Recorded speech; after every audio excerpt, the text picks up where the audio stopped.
నిన్ను వలె నీ పొరుగువానిని ప్రేమించుట అనే మాటలోని నిజమైన భావము ఏమిటి? ఈ మాట ఎవరికి వర్తిస్తుంది? విశ్వాసిగా ఈ లోకంలో ప్రభువు రాకడకు ఎలా సిద్ధపడాలి? ఈ విషయాలను ఆలోచిద్దాం.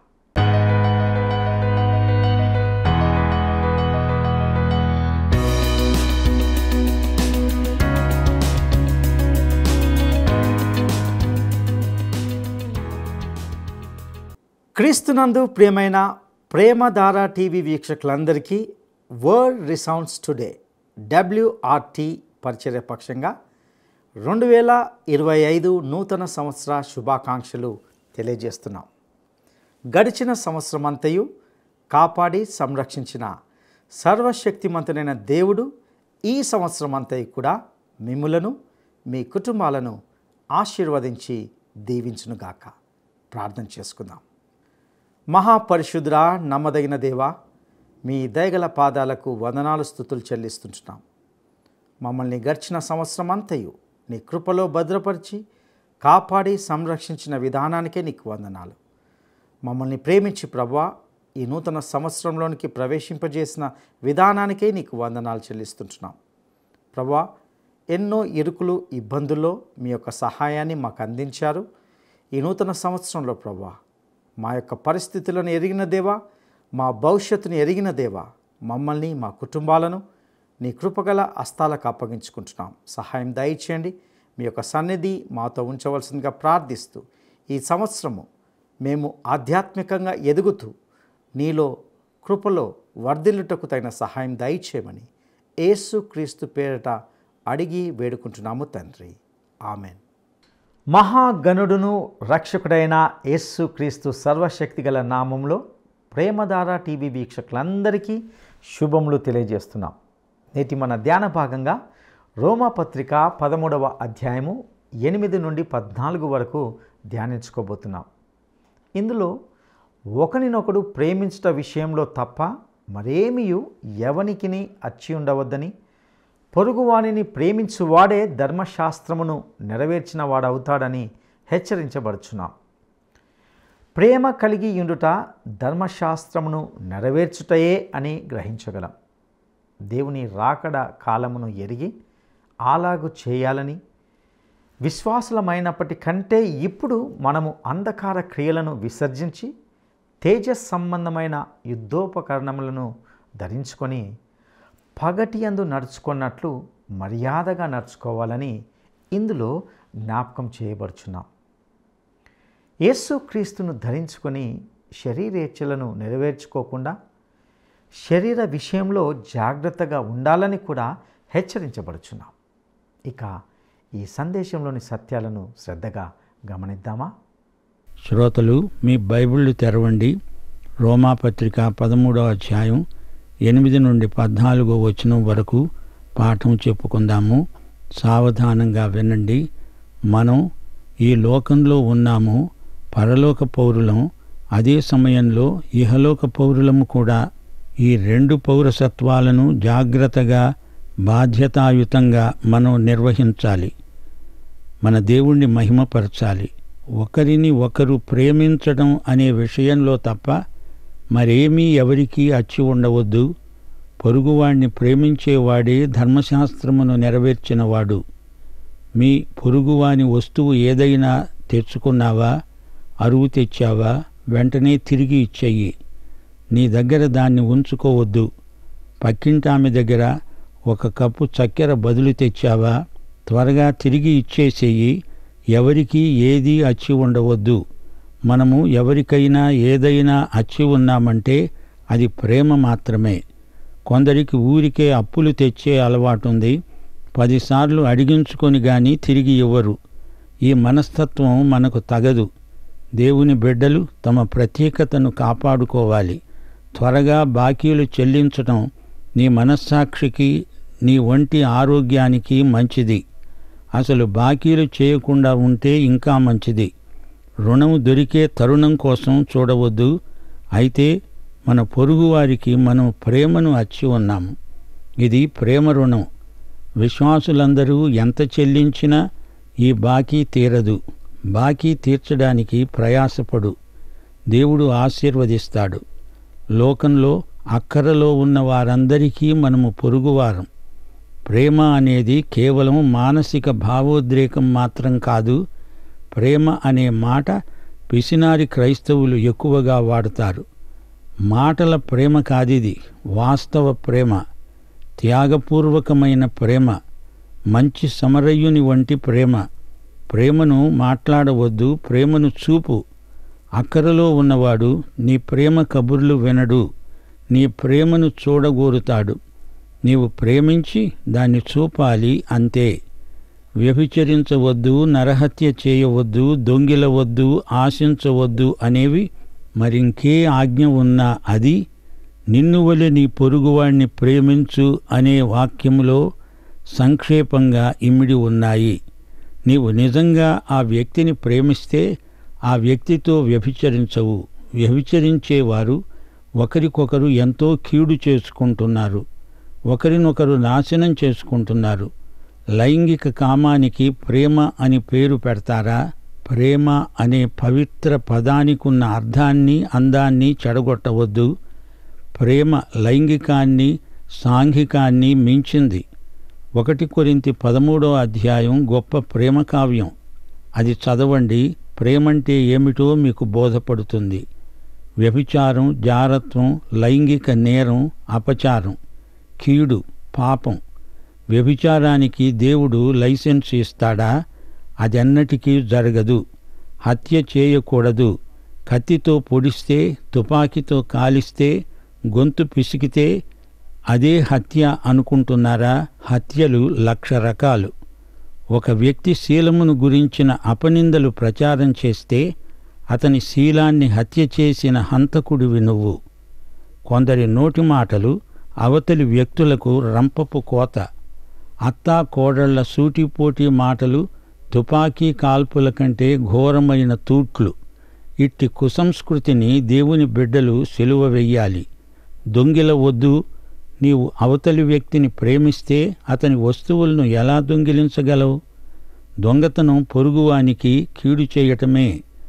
ఒకరి మంచి పేరును మరొకరు దొంగిలించడం నేరం. ఆశించవద్దు. మత్సరం, అసూయ ఇది కుళ్ళు, కంపు.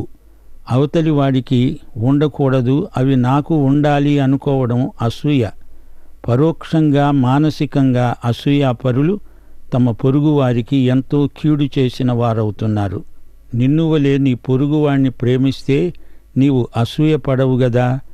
ధర్మశాస్త్రాన్ని మించి పరిశుద్ధాత్మ నీ చేత చేయిస్తాడు. ఇదంతా ధర్మశాస్త్రం నీ చేత చేయించగలదా? అది ధర్మశాస్త్రానికి తరం కాదు. నిన్ను వలె నీ పొరుగువాణ్ణి ప్రేమించు అంటే అవతలి వ్యక్తిలో నిన్ను నీవే చూచుకోవాలి. లూకాసు వార్త 6వ అధ్యాయం 31వ వచనం బంగారు సూత్రం. మనుష్యులు మీకేలాగు చెయ్యాలని మీరు కోరతారో అలాగు మీరు వారికి చెయ్యండి. వీటన్నిటిని మించి ప్రభు అన్నాడు. యోహాను సువార్త 13వ అధ్యాయం 34వ వచనం, నేను మిమ్మును ప్రేమించినట్లే మీరు ఒకరినొకరు ప్రేమించాలి.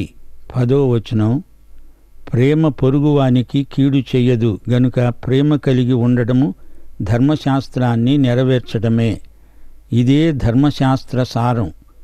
దానిని నెరవేర్చిన ప్రభువు, ఆయన ఆత్మ మనలో ఉండి మనము ఈ ప్రేమ నియమాన్ని నెరవేర్చడానికి సహాయపడతారు. ఈ ప్రేమ ఆత్మఫలం, అనగా దేవుని బిడ్డల సౌశీల్యం. 11, 12 వచనాలు, మీరు కాలము నెరిగి నిద్ర మేలుకొనే వేళ అయినదని తెలుసుకొని అలాగు చెయ్యండి. మనము విశ్వాసులమైనప్పటికంటే ఇప్పుడు రక్షణ మనకు మరీ సమీపముగా ఉన్నది గనుక మనము అంధకార క్రియలను విసర్జించి తేజస్సంబంధమైన యుద్ధోపకరణాలు ధరించుకుందాము. పౌలు ఈ మాటలు అన్నప్పటికంటే మనం జీవిస్తున్న ప్రస్తుత కాలం ఎంతో అత్యయికమైనది. రాత్రి గతించింది, మేల్కొనండి. పగలు వచ్చేసింది. పగలున్నంత వరకు ఆయన మనకు అప్పగించిన పనులు మనం చెయ్యాలి. చీకటిని, చీకటి క్రియలను విసర్జించండి. లేవండి, మేల్కొనండి. వెలుగు కవచం ధరించుకోండి. మన ఆయుధాలు తేజోమయమైనవి. మన యుద్ధాయుధాలు ఆత్మ సంబంధమైనవి. మీ శరీరములను సజీవయాగముగా ఆయనకు సమర్పించుకోండి. లోకాశలను తీసి పారేయండి. ధనవంతులైన క్రైస్తవులారా, యేసు అకస్మాత్తుగా వచ్చినప్పుడు మీరు దాచిపెట్టుకున్న ధనం మీకు తీర్పు తీరుస్తుంది. జాగ్రత్త. నీకున్నది, నీవేమై ఉన్నావో అది దేవుని కోసం పెట్టుబడి పెట్టి చూడు. ఇది యుక్తం, ఉపయుక్తం. ఇది మీ పెట్టుబడి, పరలోక భవనాల కట్టుబడి. గ్రహిస్తున్నారా? యేసు రాకడ నిరీక్షణ మనలను పరిశుద్ధీకరిస్తుంది.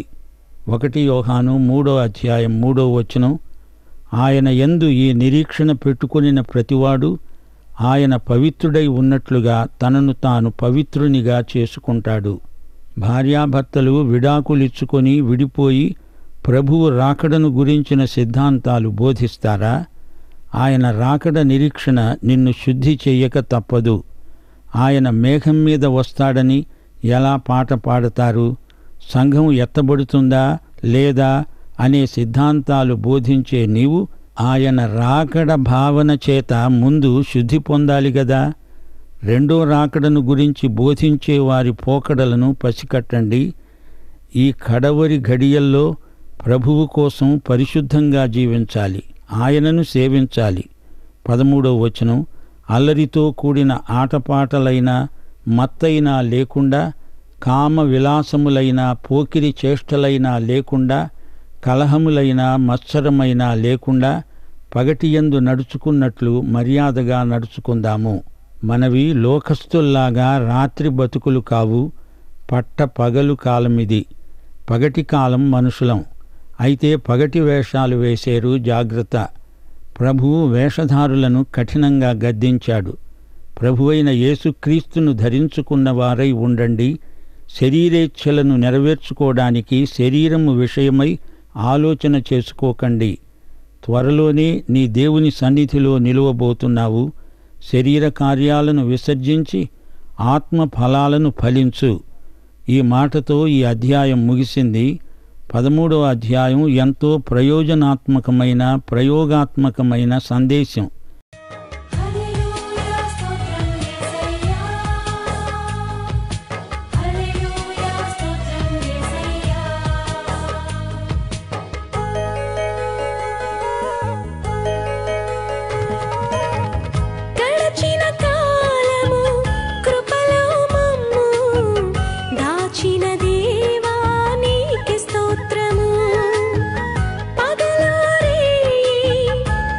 పాప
ఈ అధ్యాయంలో దేవుని బిడ్డలు చెల్లించగలిగిన రుణాలు పేర్కొనబడ్డాయి. వాటిని తప్పక చెల్లించాలి. రుణాలను పేరబెట్టుకోకూడదు. అయితే ప్రేమ అనే రుణం మనమెన్నడూ పూర్తిగా తీర్చలేనిది. రోమా ప్రభుత్వం పౌరుల మీద ఎన్నో విధాల పన్నుల భారం వేసింది. రైతు పొలం పంటలో 10వ వంతు ప్రభుత్వానికి చెల్లించాలి. ద్రాక్షరసంలో 5వ వంతు ప్రభుత్వానికి చెల్లించాలి. పండ్లైనా 5వ వంతు ప్రభుత్వానికి చెల్లించాల్సిందే. ఆ తరువాత రాబడి పన్ను ఉంది. ఆదాయంలో కూడా పన్ను చెల్లించాలి. 14 ఏండ్ల వయస్సు గల పిల్లవాడు 65 ఏండ్ల మనిషి అయ్యే వరకు తలపన్ను చెల్లించాలి. స్థానికంగా చెల్లించాల్సిన సుంకాలుంటాయి. క్రయ విక్రయాల మీద పన్నులు, ఎగుమతి దిగుమతుల మీద సుంకం, రహదారి సుంకం, వంతెనల సుంకం, సంత బజారు సుంకం, పశువుల మీద సుంకం, ఇవన్నీ చెల్లించి తీరాలి. బండ్లు వాహనాలు వీటి మీద సుంకం ఉంది. రోమా ప్రభుత్వంలో స్థానిక అధికారులు విధించే పన్నులు సుంకాలు చెల్లించి తీరాలి అని పౌలు హితవాక్యం పలుకుతున్నాడు. ఇవన్నీగాక వ్యక్తిగతంగా ప్రతి ఒక్కడూ బాకీలు చేసినప్పుడు వాటిని ఎగవేసే శోధన కలుగుతుంది. పౌలు అలాంటి వైఖరిని ఖండిస్తున్నాడు. ఎవరికీ ఏదీ అచ్చి ఉండవద్దు.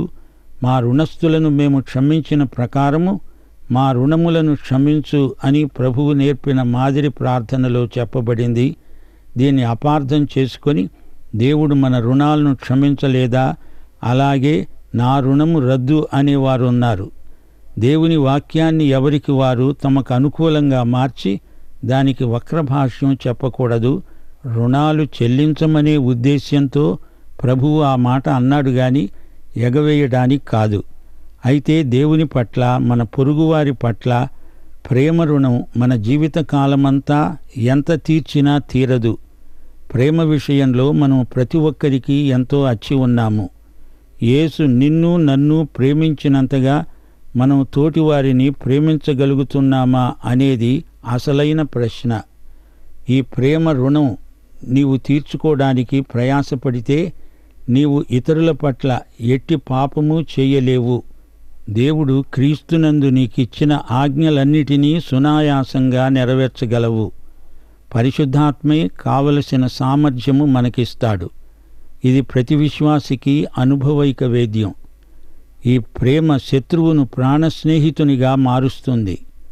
ఈ ప్రేమ ఇతరులకు ఇస్తుంది గాని దొంగతనం చెయ్యదు. ఎఫెసీ పత్రిక 4వ అధ్యాయం 28వ వచనంలో పౌలన్నాడు, దొంగిలేవాడు ఇక మీదట దొంగిలక అక్కరగలవానికి పంచిపెట్టడానికి వీలు కలిగే నిమిత్తము తన చేతులతో మంచి పని చేస్తూ కష్టపడాలి. ఇది ప్రేమ లక్షణం. మళ్ళీ చెప్పనివ్వండి, పరిశుద్ధాత్మ ప్రేమాత్మ. ప్రభువును ప్రాణాధికంగా ప్రేమించడానికి, ప్రభువు నిన్ను ప్రేమించినట్లు ఇతరులను ప్రేమించడానికి పరిశుద్ధాత్మ తప్ప మరింకెవరు మనకు సాయం చేయగలరు? నిషిద్ధ ఫలాలను ఆశించకుండా తినకుండా మనల్ని కాపాడే ఆత్మ పరిశుద్ధాత్మ. ఈ ప్రేమ హృదయాన్ని క్షాళితం చేస్తుంది. రోమాపత్రిక 5వ అధ్యాయం 5వ వచనం, దేవుడు మనకు అనుగ్రహించిన పరిశుద్ధాత్మ ద్వారా ఈ ప్రేమ మన హృదయాలలోకి కృమ్మరించబడుతుంది. ఏమీ లేదు, నీవు దేవుణ్ణి ప్రేమించు, అప్పుడు నీకు ఇష్టం వచ్చినట్లు చెయ్యి. అసలు సంగతి ఏమిటంటే, ప్రభువును ప్రేమించేవాడు ఆయనకు ఇష్టమేదో అదే చేస్తాడు. అలాంటి విశ్వాసికి ధర్మశాస్త్రంతో పనిలేదు. యేసుక్రీస్తును ధరించుకున్నవారై విశ్వాసులు సైతానీయ దుష్టశక్తులను ఎదిరించి పోరాడాలి. సర్వాంగ కవచము అంటే యేసుక్రీస్తే. క్రీస్తు నెరుగని అన్యజనుల్లాగా శరీరేచ్ఛలను నెరవేర్చుకునే ధ్యాస ఉండకూడదు. కాలం సంకుచితం, మానవ జీవితం క్షణభంగురం. యేసు ప్రభు త్వరలో రాబోతున్నాడు. ఆయన రాకడకై మనం సిద్ధపడాలి. రోజురోజు ప్రభువు రాకడ మరీ మరీ సమీపమవుతోంది. అల్లరితో కూడిన ఆటపాటలు, త్రాగుడు, ఇదంతా అసభ్య ప్రవర్తన. మద్యంతో మత్తులైన వారు దుర్వ్యాపారములో మునిగి పాడైపోతారు. ద్రాక్ష మద్యంతో మత్తెల్లడం హేయమైన క్రియ. యేసు రాకడ కాలమును గుర్తెరిగి అప్రమత్తులై ఉండండి. యేసు రాకడ సమయం మన రక్షణ జీవితానికి, అనుభవానికి పరాకాష్ట. రాత్రి చాలా గతించింది. నిత్యత్వంలోకి వెళ్ళిపోవడానికి తెల్లవారే సమయం రానే వచ్చింది. జాగ్రత్త. కామ వికార చేష్టలు మానండి. వివాహపు పాన్పు పవిత్రం, నిష్కల్మషం. భార్యాభర్తలు తమ దాంపత్యమందు విశ్వసనీయులై ఉండాలి. పోకిరి చేష్టలు అంటే సిగ్గుమాలిన పనులు. అసభ్య ప్రవర్తన పనికిరాదు. బరితెగి పోకిరి చేష్టలు చేసేవారున్నారు. వారి జీవితంలో సంపూర్ణ పరివర్తన రావాలి. కలహాలు దేవుని బిడ్డలకు తగినవి కావు. ఇతరులతో ఊరికే వివాదాలు పెట్టుకోవడం, జగడమాడడం, మనస్పర్ధలు మానేయాలి. అధికార వ్యామోహంతో ఇతరులతో గిల్లి కజ్జాలు పెట్టుకోవడం మంచిది కాదు. క్రైస్తవ ప్రేమకు ఇది విరుద్ధ లక్షణం. ప్రతిదానికి తగుదును అంటూ ముందుకు రావడం, పోటీ మనస్తత్వంతో ఇతరులను తోలనాడడము, కించపరచడము క్రైస్తవ విశ్వాసులకు సరిపడినది కాదు. అవతలి వ్యక్తి అభివృద్ధిని చూచి ఓర్వలేకపోవడం చాలా చెడ్డ ధోరణి. దాన్ని దేవుని బిడ్డలు వెంటనే పోగొట్టుకోవాలి. తనకున్న దానితో తృప్తి పడకుండా ఎదటివాని అభివృద్ధికి మత్సరం దేవుని బిడ్డల సౌశీల్యానికి ఎంతో కీడు చేస్తుంది. ఇవన్నీ అంధకార క్రియలు. ఈ చీకటి లక్షణాలను మానేయాలి, విసర్జించాలి. ప్రభు అయిన యేసుక్రీస్తును ధరించుకోవాలి. పగటియందు మర్యాదగా సభ్యత నెరిగి ప్రవర్తించాలి. లోక మర్యాద కాదు మనది. మనము ధరించుకున్న యేసే అందరికీ కనపడాలి. ప్రియ శ్రోతలు వింటున్నారా? యేసు శిష్యులమైన మనమే ఈ రోజున ఆయన ప్రకటన సాధనములం. ప్రజలను తృప్తిపరచటానికి కాక, ప్రజల మెప్పు కోసము కాక, ఆయన బయలుపరిచిందేదో అది ప్రజలకు చెబుతూ ఉండాలి. 13వ అధ్యాయమంతా దేవుని సంఘము, సంఘ బిడ్డలు ఈ లోకంలో ఎలాంటి సాక్షులై ఉండాలో చెబుతోంది. యేసు మాటకు మనం ప్రతిధ్వనులం. ఆయనకు మనము ప్రతినిధులం. మన సిద్ధపాటు కేవలం మాట్లాడడానికే కాదు, ఆయననే మనం ప్రతిఫలించాలి. ఆయన సౌశీల్యాన్ని మనము ప్రతిబింబించాలి. ఆయన సేవోపకరణములను మోసే మనం పరిశుద్ధులమై ఉండాలి.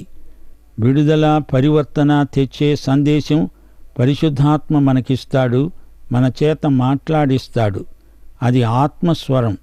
నేటి సగటు మనిషి బంధకాలలో ఉన్నాడు. లైంగిక ఉన్మాదం, దురలవాట్లు మనుషులను బంధించి బాధిస్తున్నాయి. ఈ పీడ పరిహారమవడానికి అవసరమైన జ్వాలాగర్భితమైన సందేశం మనకుంది. ప్రకటించాలి. సాంప్రదాయికమైన వ్యర్థ ప్రవర్తన, పితృపారంపర్యాలు మొదలైన సంకెళ్లలో బందీలై కుమిలి కునారిల్లే వారెందరో ఉన్నారు. స్వార్థాపేక్ష, న్యూనతాభావం, గర్వం, అపరాధ భావన, అభివృద్ధి కామన మొదలైన అరిష్టాలు కూడా ఎందరినో పట్టి పల్లారుస్తున్నాయి. భయాందోళనలతో కొందరు అట్టిట్టయిపోతున్నారు. 3వ కీర్తన 8వ వచనం, రక్షణ యెహోవాది, రక్షణ సందేశం దేవునిది. రక్షకుడు యేసుక్రీస్తు. రక్షకుడే మన రక్షణ అవుతున్నాడు. మన అనుదిన ప్రార్థన ఇదే: తండ్రి, దుష్టుడైన సైతాను నుండి మమ్ములను తప్పించు. ప్రియ శ్రోతలు, ఈరోజు పాఠంలో దేవుడు మనకు నేర్పిన సత్యాలు పురశ్చరణ చేసుకోండి.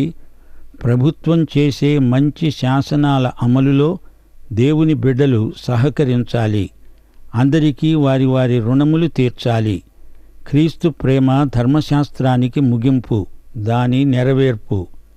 మేల్కొనండి, మత్తును వదిలించుకోండి. రక్షణ మనకు ఇప్పుడు మునుపటి కంటే అతి సమీపంగా ఉన్నది. అంటే రక్షకుడు అతి సమీపంగా ఉన్నాడు. ఆయన రాకడ దినం, ఘడియ అది ఎంతో సమీపం అని అర్థం. శరీరానుసారులై ఉండకండి, ఆత్మ సంబంధులై జీవించండి. ప్రియ శ్రోత, నీవు రక్షించబడ్డావా? యేసు రాకడను నిరీక్షిస్తున్నావా? పాఠం ఇంతటితో సమాప్తం. ప్రభు అయిన యేసుక్రీస్తు వారి కృప, తండ్రి అయిన దేవుని ప్రేమ, పరిశుద్ధాత్మ యొక్క అన్యోన్య సహవాసము మనకందరికీ సదాకాలము తోడై ఉండునుగాక. ఆమేన్. ప్రియ స్నేహితులారా, మీ ఉచిత క్యాలెండర్ మీ ఇంటి అడ్రస్కే పంపడానికి సిద్ధంగా ఉంది. మీ క్యాలెండర్ కాపీని అందుకోవడానికి దయచేసి మీ పేరు, మీ చిరునామా మరియు మీ మొబైల్ నంబర్ను SMS లేదా వాట్సాప్ సందేశం ద్వారా స్క్రీన్పై చూపించబడే నంబర్కు పంపండి. మా వాట్సాప్ నంబర్ 9399952570.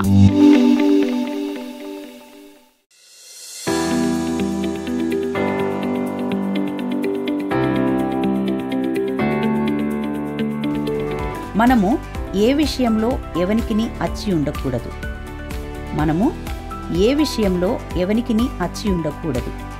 ఒకటి, డబ్బును అప్పుగా తీసుకునే విషయంలో. 2, ఒకరినొకడు ప్రేమించుట విషయంలో. 3, తల్లిదండ్రులను గౌరవించే విషయంలో. ఈ ప్రశ్నకు సరైన జవాబును ఈ వాట్సాప్ నంబర్కు పంపండి. ప్రియులారా, ఇంతవరకు మనము రోమాపత్రిక 13వ అధ్యాయము 8 నుండి 14 వరకు ధ్యానించుకున్నాం. దేవుని బిడ్డలు ఎల్లప్పుడూ తమ ప్రత్యేకతను కాపాడుకుంటూ ఈ లోకంలో జీవించాలి. నిన్ను వలె నీ పొరుగువాన్ని ప్రేమించాలి అని అంటే క్రైస్తవ ప్రేమను కేవలం మాటల్లో కాకుండా క్రియల్లో చూపించగలగాలి. ప్రేమ అనే పవిత్ర పద అర్థాన్ని వ్యర్థంగా వాడకూడదు.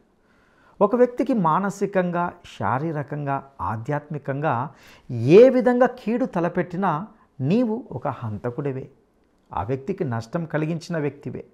నిన్ను వల్లే నీ పొరుగువాన్ని ప్రేమించుమనే అర్థము అవతలి వ్యక్తిలో నిన్ను నీవు చూసుకోవడమే. దేవుడు మనకు అప్పగించిన పనులను త్వరగా చేయాలి. చీకటిని, చీకటి క్రియలను, లోకాశలను విసర్జించి మన శరీరాలను సజీవ యాగముగా ప్రభువుకు సమర్పించుకోవాలి. యేసు రాకడ కొరకు నిరీక్షించాలి. ఈ యేసు రాకడ నిరీక్షణ మనలను పరిశుద్ధీకరిస్తుంది. ఈ కడవరి దినాల్లో ప్రభు కోసం పరిశుద్ధంగా జీవించాలి. ఆయన్ని మాత్రమే సేవించాలి. శరీర కార్యాలను విసర్జించి ఆత్మ ఫలాలను ఫలించాలి. అట్టి కృప దేవుడు మనందరికీ దయచేయునుగాక. దైవాశీస్సులు.